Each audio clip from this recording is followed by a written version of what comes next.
Hi friends, welcome to Godavari style corner. నేను చిన్నపిల్లలకి తరచుగా వచ్చే దగ్గు కోసం ఒక చిన్న చిట్కా చెప్పబోతున్నానండి. ఇది చాలా బాగా యూస్ అవుతుంది. ఈ చిట్కా అందరికీ కూడా తప్పకుండా ఉపయోగపడుతుందండి. నేను దీనికోసం 1 స్పూన్ జీలకర్ర తీసుకున్నాను, 1 స్పూన్ వాము తీసుకున్నానండి. 1/2 గ్లాస్ వాటర్ తీసుకుని మనము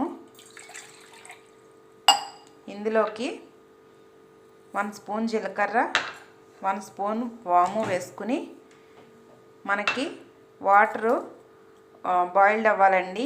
ఇవి సగం అయిపోయేంత వరకు మనం మరిగించుకోవాలి. ఇప్పుడు నేను చూపిస్తున్నట్లుగా మనము గ్యాస్ మీద ఇవి మరిగించుకోవాలండి.